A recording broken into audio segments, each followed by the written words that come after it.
Welcome back to the channel. I always begin with the same principle.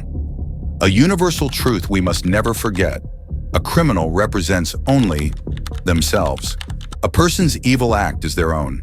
It does not reflect their country, their culture, or their family. Crimes happen everywhere, in every nation. Today, our story takes us to the economic powerhouse of Qatar, and it's a painful reminder of how a single act of evil can shatter a beautiful dream built on nothing but hard work and sacrifice. Our story begins not in the Middle East, but across Europe in 1989, with the birth of Lauren Paterson. Lauren was a British girl who grew up in Luxembourg. She was the eldest of 3 daughters. She was the responsible one, the protector. And when she was just 19, her life took a sudden turn. Her father tragically lost his life in an accident.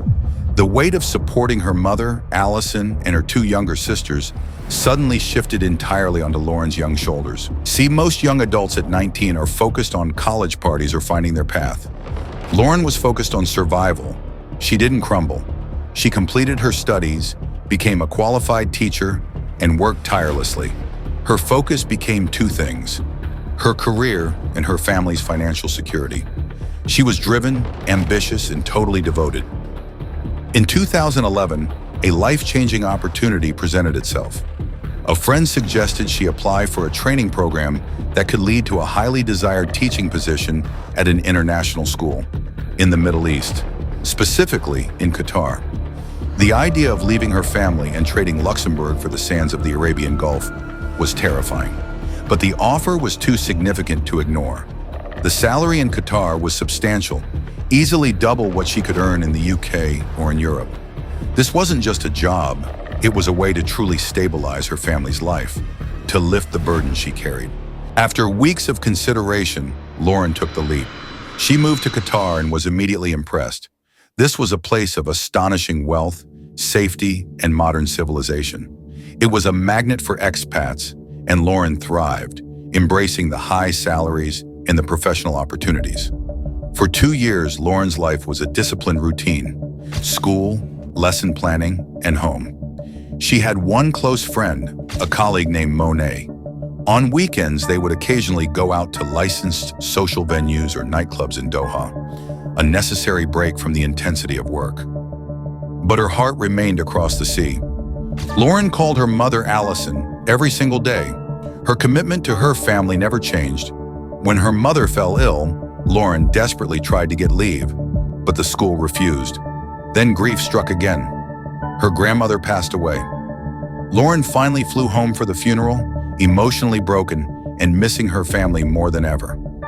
It was during that trip that she made a decision. She would fulfill the few remaining months of her contract, and then she was done. She was coming home permanently. Back in Qatar, Monet saw how withdrawn Lauren was. She was counting down the days, consumed by grief and homesickness. Monet encouraged her to take a break, to get out of her sadness.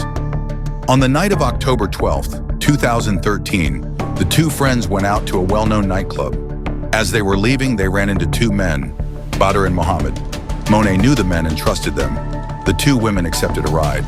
After dropping Monet off safely at her building, Lauren was left alone in the car with Badr and Mohammed. The next day, Lauren Paterson did not show up for work. This was unthinkable. Lauren was a committed, responsible teacher. She was never late, never absent. Monet's alarm bells were screaming. She called, but there was no answer. She rushed to Lauren's apartment. The door was locked. She convinced the building's doorman to open it, fearing the worst. The apartment was untouched. Her belongings, her essentials, they were all there. Lauren had never returned home. Monet immediately contacted the authorities.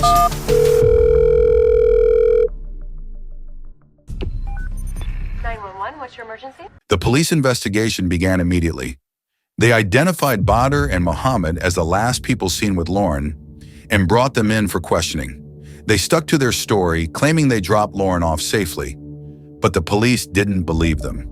The first major break came with the examination of Badr's car. Investigators found strands of Lauren's hair, a clear, chilling sign that a struggle had taken place within that vehicle. Faced with this incriminating evidence, the men broke. They admitted to driving Lauren to their private apartment. Badr al-Jaber confessed to the attack. He stated that he brutally attacked her, and then, in a senseless act of violence, killed her with a knife. The case, which shocked the expat community and the nation of Qatar, moved quickly to trial. The courts responded. Badr al-Jaber, the principal attacker, was sentenced to death, a rare punishment in Qatar. Mohammed Abdul Aziz received 3 years for assisting Badr in concealing the crime and destroying the body. The death sentence brought a difficult, momentary measure of closure to the devastated Paterson family. Lauren's former fiancé was heartbroken. Her mother, Allison, became a public figure, creating a Facebook page to keep her daughter's memory alive and to fight for ultimate justice. But the case would not end there. In a development that crushed the family, reports later surfaced suggesting that Badr's death sentence was eventually reduced to 10 years in prison. Justice, once certain, began to fade into doubt. While official confirmation has remained elusive, the possibility of this reduced sentence has been a continuous source of pain and outrage for the family. The true motive, the exact details of that fatal night, may never be fully known. What we know is this: a young woman, committed to her family and her dream of a better future, was stolen in a brutal, senseless act, just as she was preparing to return home. This tragic story is a difficult, powerful reminder that no matter how secure your environment is, it is the choices of one individual that can bring a chain of destruction. We must always remember our values, our responsibilities, and the preciousness of life. What are your thoughts on this final reported sentence? Does justice for Lauren Paterson's life require the ultimate penalty? Or does the possibility of reduction negate the severity of the crime? Let me know your thoughts in the comments below.